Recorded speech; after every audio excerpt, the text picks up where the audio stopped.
Good morning बच्चों, मैं Gajendra sir आपका जहाँ क्लासेस में स्वागत करता हूँ। कल हमने आपको भूकंप का चैप्टर पढ़ाया था। आज हम भूगोल का एक अन्य चैप्टर ज्वालामुखी आपको पढ़ाएंगे। तो सबसे पहले तो आपको यही आना चाहिए कि ज्वालामुखी किसे कहते हैं, फिर ज्वालामुखी कितने प्रकार के होते हैं और इन प्रकारों में ज्वालामुखी कहाँ पर स्थित हैं। इसमें अधिकांशतः क्वेश्चन जो है छोटी परीक्षाओं में लोकेशन से आता है कि अमुक ज्वालामुखी कहाँ पर स्थित है, और बड़ी परीक्षाओं में कंसेप्चुअल क्वेश्चन भी आते हैं। ठीक है, फिर हम आपको ज्वालामुखी के कारण बताएंगे कि ज्वालामुखी किस कारण से आते हैं और ज्वालामुखी की कौन कौन सी प्लेटें बनती हैं। तो सबसे पहले हम ज्वालामुखी बताते हैं।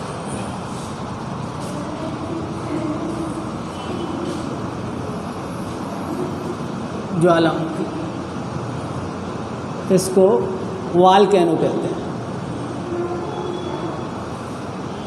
वॉल्केनो।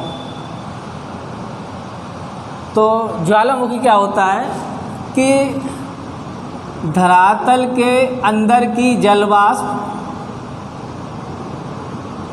सूक्ष्म कण,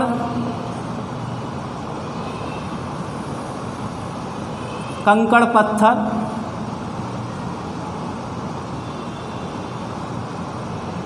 और सबसे बाद में लावा,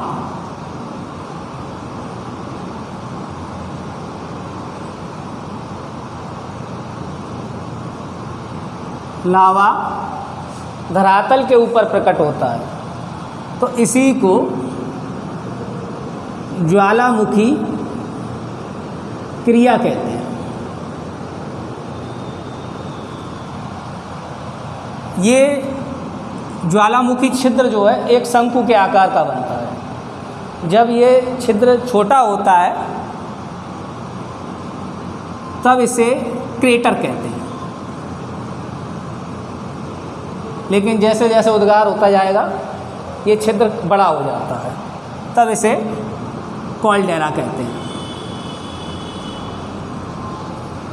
ठीक है, जब छोटा होता है तो क्रेटर कहते हैं, जब छिद्र बड़ा हो जाता है तो उसे कॉल्डेरा कहते हैं। सक्रियता के आधार पर ज्वालामुखियों को 3 भागों में बांटा जाता है। सबसे पहले आता है सक्रिय ज्वालामुखी,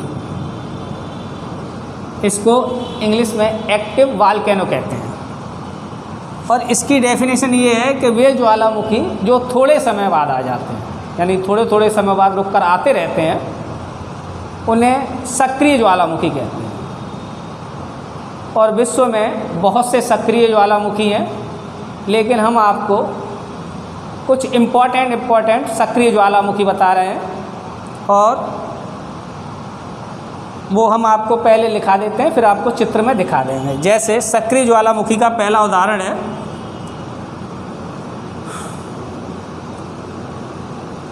इटली का एटना ज्वालामुखी।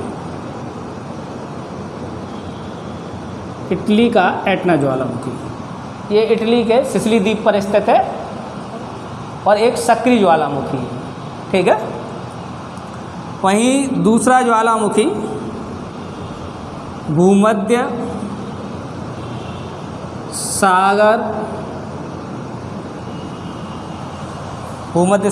का स्ट्रोम्बली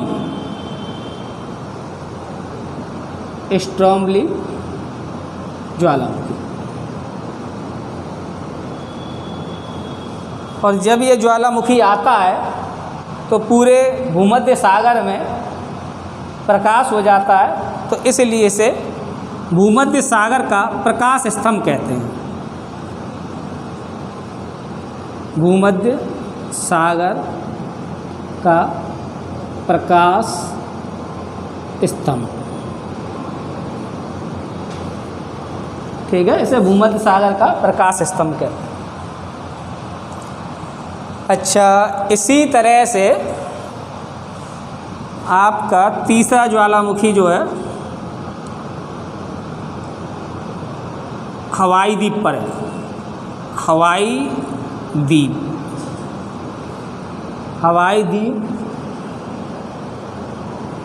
का हवाई द्वीप जो है अमेरिका में है। हवाई द्वीप का मोना लाओ ज्वालामुखी, ठीक है, हवाई द्वीप का मोना लाओ ज्वालामुखी। इसके बाद सक्रिय के और उदाहरण बता रहे हैं। चौथा हवाई द्वीप कोष्टक में अमेरिका,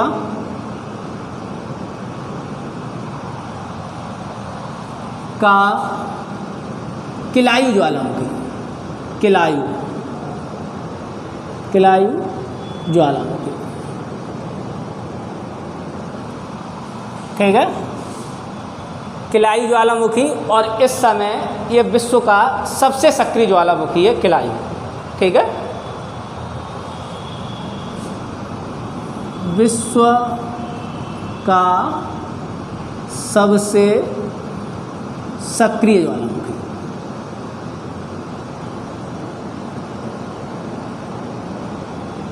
ठीक है, विश्व का सबसे सक्रिय ज्वालामुखी। इसके बाद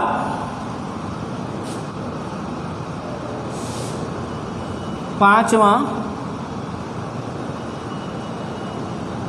इक्वाडोर का कोटोपैक्सी ज्वालामुखी, ठीक है, और ये आपका एंडीज पर्वत पर है, ठीक है। इक्वाडोर का कोटोपैक्सी ज्वालामुखी एंडीज पर्वत पर है और शंकु के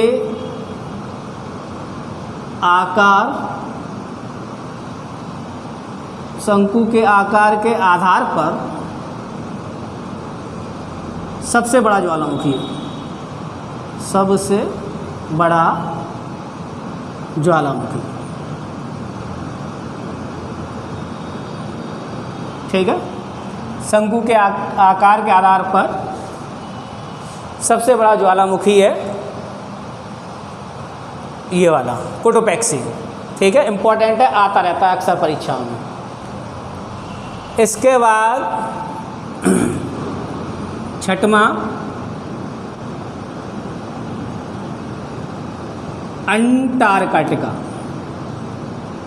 अंटार्कटिका और ये पड़ेगा रॉस द्वीप पर, रॉस द्वीप, अंटार्कटिका का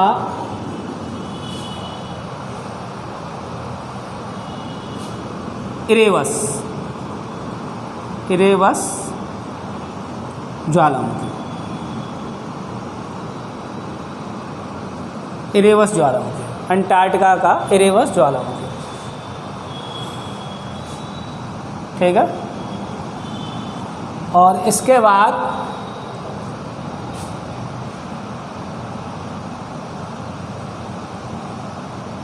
रेनियर अमेरिका का रेनियर ज्वालामुखी,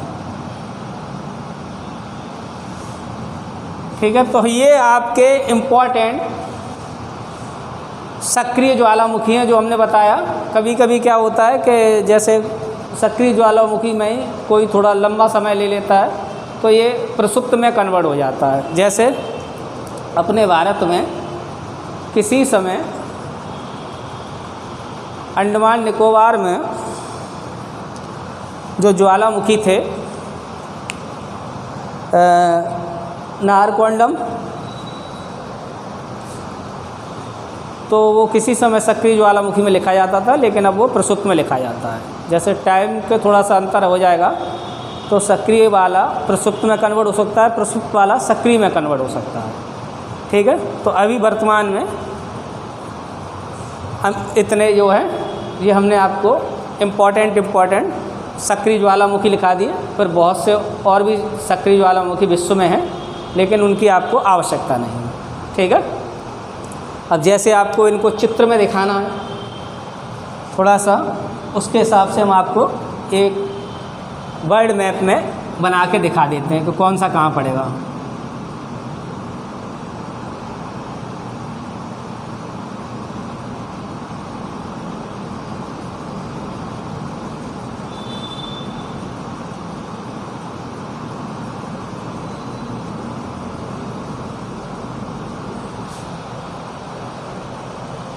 थोड़ा सा आउटसाइड में जा रहा है।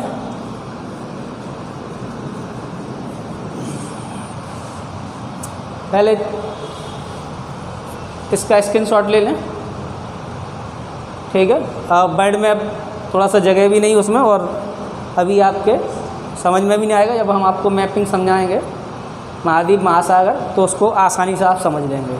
ठीक है, या हम एक चित्र बाद में बनाएंगे, उसमें सबको लोकेट करके दिखाएंगे।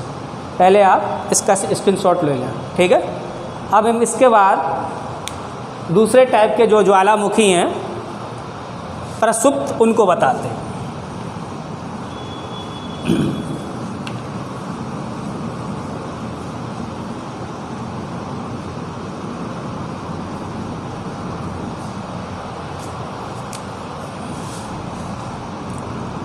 दूसरा टाइप है इसका प्रसुप्त ज्वालामुखी। वे ज्वालामुखी जो लंबे समय बाद आते हैं, यानी कि ज़्यादा समय लगता है, 20 साल 30 साल इस तरह से, तो ऐसे ज्वालामुखियों को प्रसुप्त ज्वालामुखी कहते हैं। ठीक है, और प्रसुप्त ज्वालामुखी में उदाहरण पर ध्यान देंगे। प्रसुप्त में जापान का फ्यूजियामा ज्वालामुखी,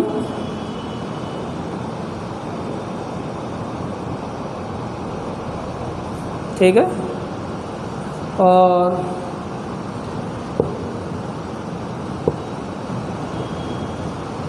फिलीपींस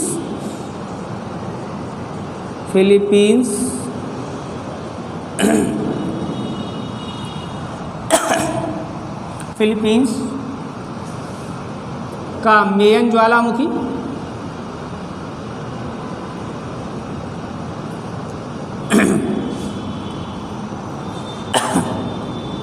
तीसरा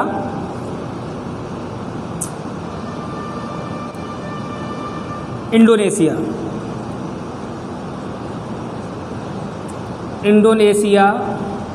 का क्राकोटोवा ज्वालामुखी। ठीक है, इंडोनेशिया का क्राकोटोवा ज्वालामुखी।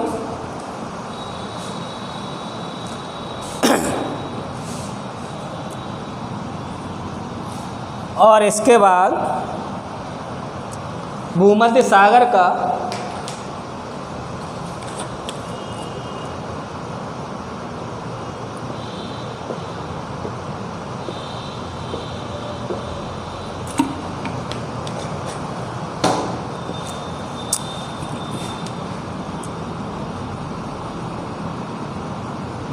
भूमध्य सागर का विसुवियस ज्वालामुखी।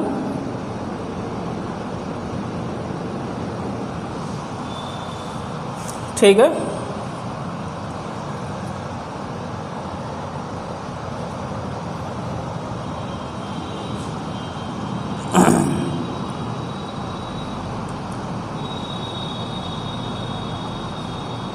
तो ये आपके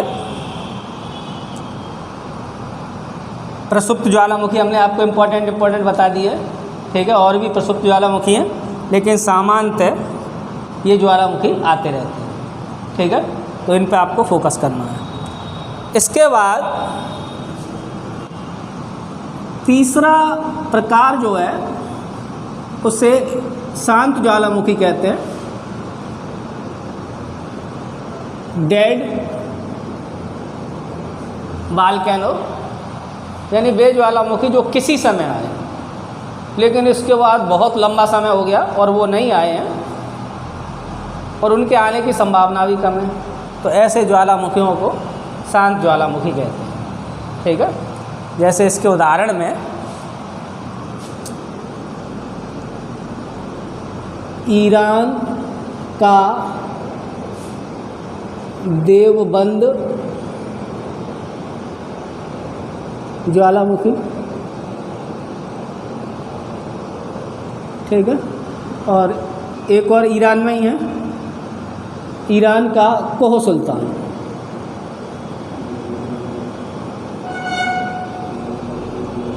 ज्वालामुखी, ठीक है। तीसरा तंजानिया का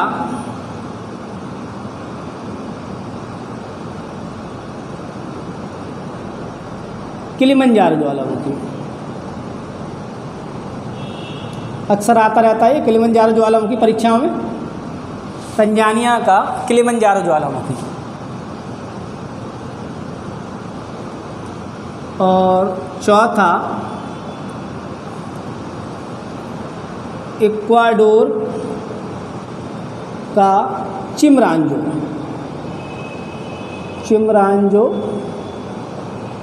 ज्वालामुखी, ठीक है, चिमरांजो ज्वालामुखी। प्रसुप्त में अपने भारत के भी लिख सकते हैं,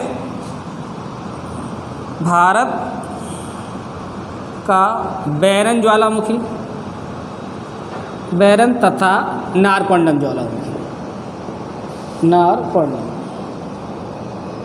ज्वालामुखी, ये दो ज्वालामुखी प्रसुप्त टाइप के भारत के, बैरन और नारकोंडम, ठीक है। और ये शांत ज्वालामुखी हमने लिखा दी है, ईरान का देवबंद और ईरान का कोह सुल्तान, तंजानिया का किलिमंजारो और इक्वाडोर का चिमरांजो ज्वालामुखी, ठीक है। अब इसके बाद इसमें महत्वपूर्ण बात यही आती है कि ज्वालामुखी आते क्यों। तो इसके लिए प्रमुख रूप से प्लेट जो है एस्थेनोस्फीयर पर तैर रही है, ठीक है। तो प्लेटों में जहाँ भी टकराव हो रहा है या एक दूसरे से अलग हो रही हैं या पैरेलल खिसक रही हैं, तो उन्हीं प्लेटों के किनारों पर ज्वालामुखी भी आते हैं। अर्थात कहने का मतलब ये है, जिन स्थिति में भूकंप आते हैं उन्हीं स्थिति में ज्वालामुखी भी आते हैं, क्योंकि प्लेट टेक्टोनिक थ्योरी ज्वालामुखी और भूकंप दोनों की व्याख्या करती है।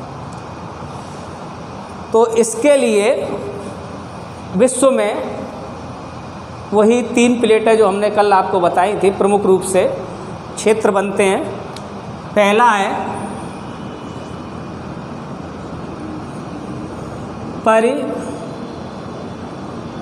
प्रशांत पेटी और दूसरा मध्य महाद्वीपीय पेटी और तीसरा मध्य अटलांटिक पेटी। ये 3 पेटियां विश्व में प्रमुख रूप से पाई जाती हैं। जैसे हम आपको एक विश्व का नक्शा छोटा सा बना के दिखाते हैं।